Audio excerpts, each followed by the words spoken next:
Sex determination. લિંગી પ્રજનનમાં ભાગ લેનારા બંને એકલ સજીવ કોઈને કોઈ બાબતમાં એકબીજાથી ભિન્ન હોય છે, જેના ઘણા કારણો છે. નવજાત શિશુના લિંગ કેવી રીતે નક્કી થાય છે? ભિન્ન ભિન્ન જાતિ તેના માટે ભિન્ન ભિન્ન રીત અપનાવે છે. કેટલાક પૂર્ણતઃ પર્યાવરણ પર આધારિત હોય છે, જેથી કેટલાક પ્રાણીઓમાં લિંગ નિશ્ચયન ફલિત અંડકોષના તાપમાન પર આધારિત હોય છે કે સંતતિ કે બાળ પેઢી નર હશે કે માદા. સ્નેલ જેવા કેટલાક પ્રાણીઓ પોતાનું લિંગ બદલી શકે છે, જે એ વાતનો સંકેત છે કે તેમાં લિંગ નિશ્ચયનની ક્રિયા આનુવંશિક નથી, પરંતુ માનવમાં લિંગ નિશ્ચયન આનુવંશિકતા પર આધાર રાખે છે. બીજા શબ્દોમાં, પિતૃસજીવોમાંથી આનુવંશિકતા પામેલ જનીન જ આ વાતનો નિર્ણય કરે છે કે બાળપેઢી કે સંતતિ છોકરો હશે કે છોકરી.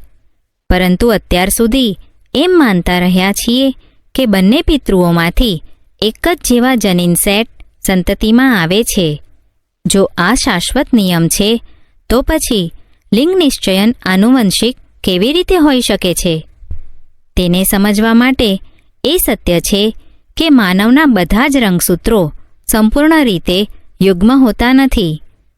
માનવમાં મોટાભાગના રંગસૂત્રો માતા અને પિતાના રંગસૂત્રોના પ્રતિકૃતિ સ્વરૂપે હોય છે. તેની સંખ્યા 22 જોડ છે. પરંતુ યુગ્મ, જેને લિંગી રંગસૂત્ર કહે છે, જે હંમેશા સંપૂર્ણ યુગ્મમાં હોતું નથી. સ્ત્રીમાં રંગસૂત્રનું પૂર્ણ યુગ્મ હોય છે અને બંને રંગસૂત્રોને એક્સ કહેવાય છે. પરંતુ પુરુષ એટલે કે નરમાં આ જોડી પરિપૂર્ણ કે સંપૂર્ણ જોડમાં નથી, જેમાં એક રંગસૂત્ર સામાન્ય આકારનું એક્સ હોય છે અને બીજું રંગસૂત્ર નાનું હોય છે, જેને વાય રંગસૂત્ર કહે છે. આમ સ્ત્રીઓમાં XX, પુરુષમાં XY રંગસૂત્ર હોય છે. શું હવે આપણે એક્સ અને વાય રંગસૂત્રની આનુવંશિકતાની રીત કે પદ્ધતિનો ખ્યાલ મેળવી શકીએ છીએ? જેમ કે અહીં દર્શાવેલ છે, સામાન્ય રીતે અડધા બાળકો છોકરા તેમજ અડધા બાળકો છોકરી હોઈ શકે છે.